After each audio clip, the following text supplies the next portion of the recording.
Alright, so this video we'll be looking at Feliks Skrzynecki, a poem by Peter Skrzynecki. Of course, we are going to focus on belonging and the ideas of belonging that are shown in the poem. As you know, I'll read the poem out first, then we'll talk about it generally, what it's about, and then we'll get into a specific stanza by stanza analysis. So here we go.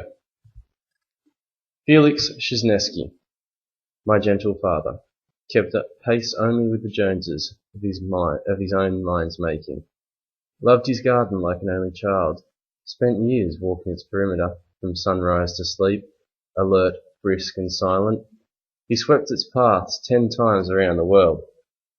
Hands darkened from cement, fingers with cracks, like the sods he broke.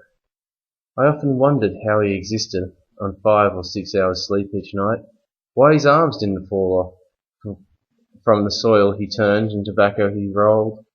His Polish friends always shook hands too violently. I thought, Feliks Skrzynecki, that formal address I never got used to.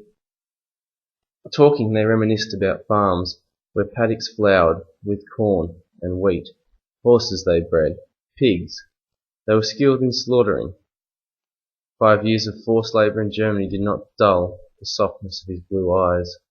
I never once heard him complain of work, the weather, or pain. When twice they dug cancer out of his foot, his comment was, "But I'm alive." Growing older, I remember words he taught me, remnants of a language I inherited unknowingly, the curse that damned, a crew-cut, grey-haired department clerk who asked me in dancing bear grunts, "Did your father ever attempt to learn English?" On the back steps of his house, bordered by golden cypress, lawns, geraniums, younger than both parents, my father sits out in the evening with his dog, smoking, watching stars and streetlights come on, happy as I have never been. At 13, stumbling over tenses and Caesar's Gallic War, I forgot my first Polish word. He repeated it, so I never forgot it. After that, like a dumb prophet, watched me pegging my tents further and further south of Hadrian's Wall. So as we can clearly see, this is all about Peter's father, Felix. It's clear that he loves his father and there's a clear connection between the two of them. However, there's a tension here.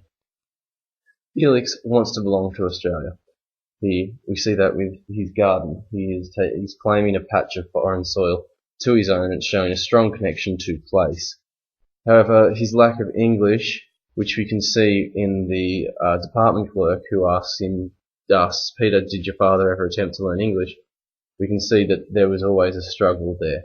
We've also got this idea that Peter and his father, though they share love and a mutual respect, don't actually fully connect as a result of their two separate and different life experiences. So again, it's another illustration of the migrant experience. Like I just spoke about, there are conflicting ideas about belonging throughout the poem, but the poem is an affectionate personal description of his father. So, stanza by stanza analysis, here we come. My gentle father is obviously positive words and it highlights this love and admiration. We see that right from the get-go.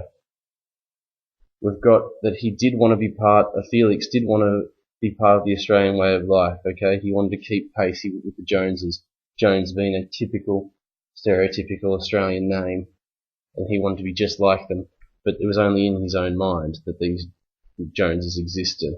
We've got a simile here, which describes the love he has for his garden, or his patch of land on foreign soil. We've got some weird arrows there, and the alliteration of sunrise to sleep shows the circular nature of his walking. Alert, brisk, and silent are the characteristics of Felix that Peter observes. I've obviously got an example of hyperbole to show that he's obsessed with the garden. It's also quite critical of the obsession here. The tone can be described as critical. So this stanza is overwhelmingly positive. It is also highlighting their differences, and it's that childlike wonder that Peter has for his father. So the imagery highlights his hard-working nature. We get what do we got there? The simile, like the sods he broke, are the signs of the labour. This is the childlike tone here. It's a childhood voice. It's the childhood wonder. As an adult, we know arms don't just randomly fall off, but as a child, you think that sort of stuff can happen. So this is all about Feliks's connection with the other Polish migrants. The descriptive language shows that Peter doesn't understand the Polish customs of his father and his friends. So he says they always shook hands too violently, they did it weird, and they always called him by his full name. Like, where was Felix? Or, well, why not just Felix or Philo? You get an Aussieified, or Beza. If you really want to get Aussieified, like Dazza, you call him Beza instead. But that doesn't happen, and it shows a disconnection between the father and son. Here we've got another example of imagery about Poland. It's a Poland that Peter can never return to because it's been destroyed by World War II. And it's also a Poland that Felix can't return to. It exists in his mind and exists in the mind of his friends. So Peter is yearning to belong to a place that he can't actually physically go to anymore. So we've got the juxtaposition of the horrors of war, 5 years stuck in a camp of forced labour for Nazi Germany, and then the softness of his eyes. And it's saying that even though he endured this, it did not change the person that he was. That person being Felix, of course. So we've seen a little bit of tone of critical nature of his father. Here is pure adoration. He is just in awe of his achievements. He's highlighting the physical and mental toughness of his father. The stoic and positive answer highlights Felix' attributes. It's the fact that he has no emotion attached to it. He's just like, yeah, but I'm alive. It doesn't hurt. It's all good. That sort of nature. So stoic is not showing any emotion, if you didn't already know that. Moving on. Growing older, I remember words he taught me. Remnants of a language I inherited unknowingly. So the language is representative of his culture. His inherited unknowingly. The word choice of remnants, something left over, is on purpose here. He's trying to say that he didn't want this thing, it's just been left to him and he's stuck with it. It's not very positive, but it is saying that this is something that the father and son did together, that Peter and Felix did together. So again, we look at the punctuation used, the hyphen is the thought is incomplete before the poem moves on to the next idea.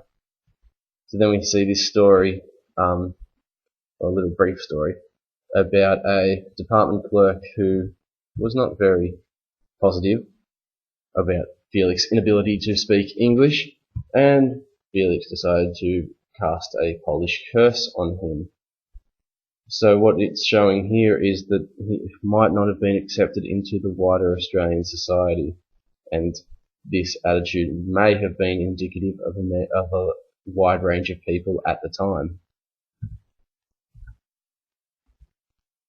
So the imagery of the garden's beauty in those first 3 lines where he's describing it, and it's Felix is very content. He's happy in his garden, he's happy there with his dog, he's happy as Peter has never been.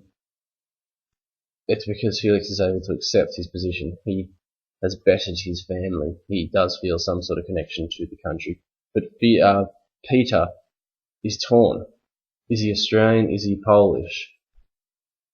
And he knows that there is this in-between weird state of flux that he is in. Alright, so Peter is assimilating to the Australian way of life and modes of schooling by the age of 13. Alright, Caesar's Gaelic War is a Latin text. You've got to remember the context here and the time. Latin was still being taught in schools at this time. Okay, so he is stumbling. He's not very good at it, but he's trying to get there.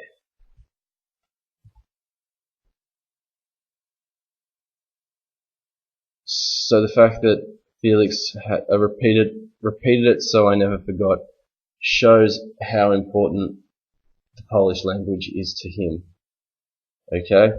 And now after that, like a dumb prophet, the simile there shows his reaction to that.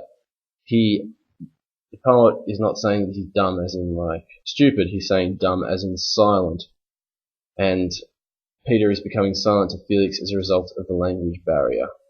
So as Peter forgets Polish, he's unable to communicate as he would like to with his father. So I've got a metaphor here. I'm just going to read straight from here, and I'll do a little bit of talking. Metaphor used here to explain what has happened to their relationship. Hadrian's Wall was built on the border between Scotland and England. Peter is on the south of the wall, and therefore in the English camp.